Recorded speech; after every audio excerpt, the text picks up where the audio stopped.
In the South Africa of the 1890s, Africans and Indians alike endured the whims of their white masters, living under laws denying them the right to vote, own property, or even walk the streets after dark. Dedicated to righting those wrongs, Gandhi was at first woefully naive in the ways of power politics. As a lawyer, he believes that we change the laws, we change human behavior.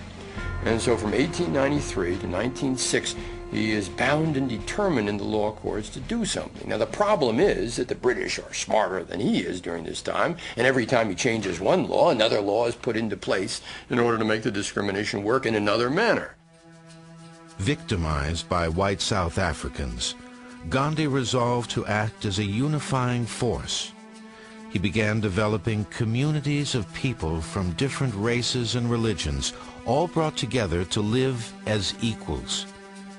He insisted on treating his own family, which soon included 4 young sons, no differently than anyone else. Despite his abhorrence of British oppression, until 1906, Gandhi considered himself a faithful member of the empire, even singing "God Save the Queen" and teaching it to his children. So loyal, in fact, that he served as a stretcher bearer alongside British troops in the Boer War and the Zulu Uprising of 1906.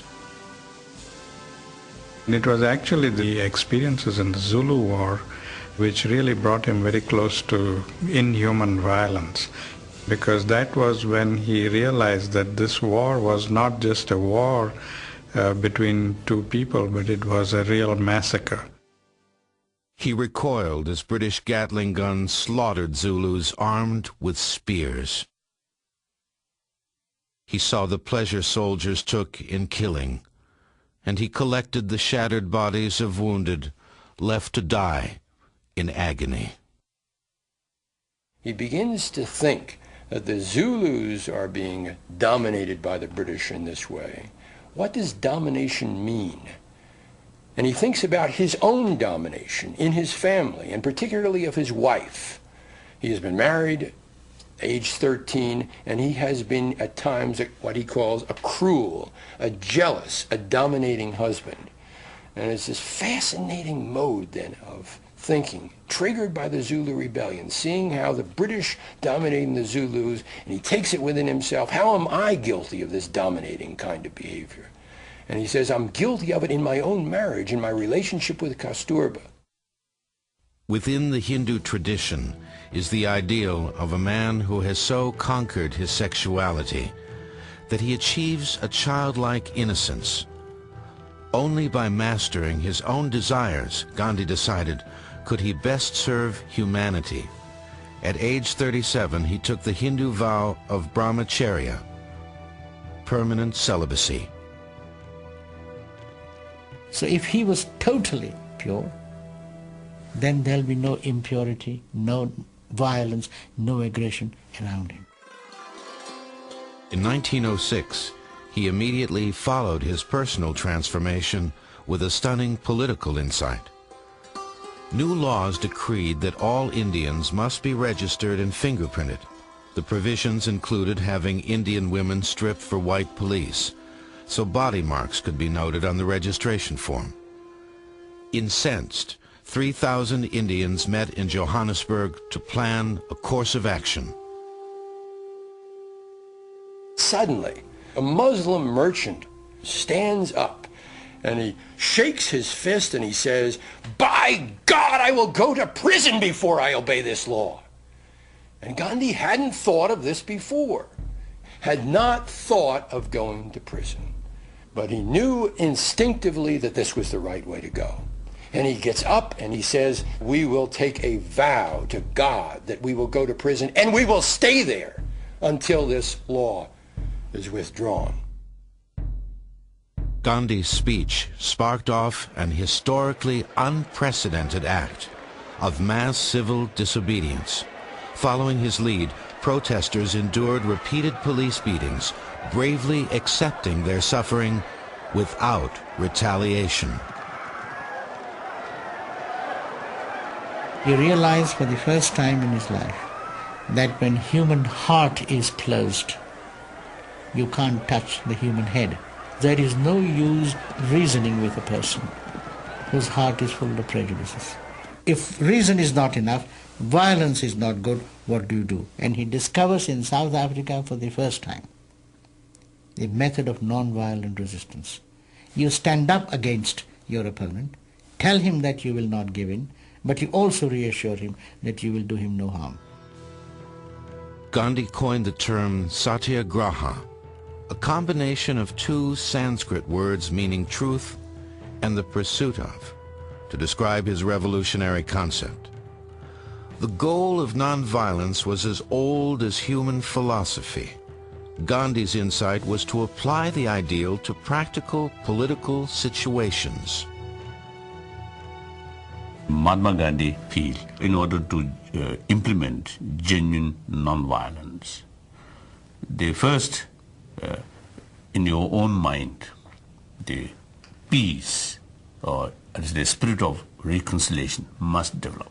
So without that, how can you implement genuine non-violence?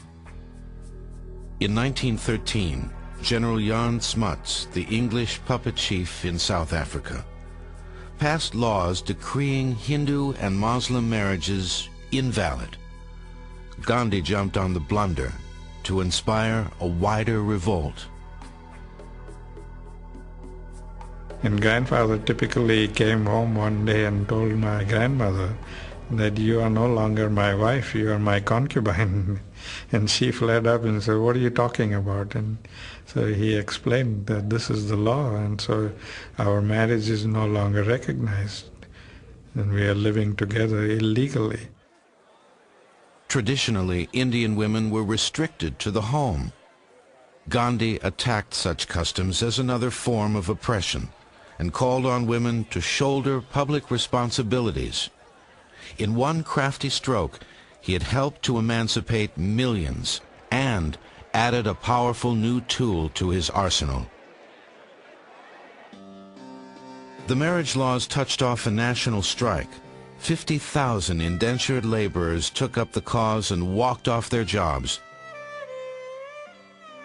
General Smuts relented, rescinding the marriage laws. Gandhi had proved that willpower could overcome brute force. Eager to challenge England on his home ground, in 1915, at age 45, he returned to an India strangling under the yoke of imperialism. For 2 centuries, the British had systematically plundered India's natural resources. Deprived of raw material, native industries withered away. India was the largest, most populous, and most profitable outpost in the empire. And they brought India down to such a point where we couldn't even manufacture a little safety pin. We didn't have the capacity to make a little safety pin. That was the state at which they had reduced us over the years of exploitation. By 1915, 300 million Indians bowed before just 100,000 English invaders. Never in history had so few ruled so many, from so far away. Despairing of ever regaining their freedom, Indians collaborated in their own enslavement, providing soldiers and police to enforce. Time and again, British authorities unwittingly played into Gandhi's hands by inflaming public opinion. In 1919, he protested oppressive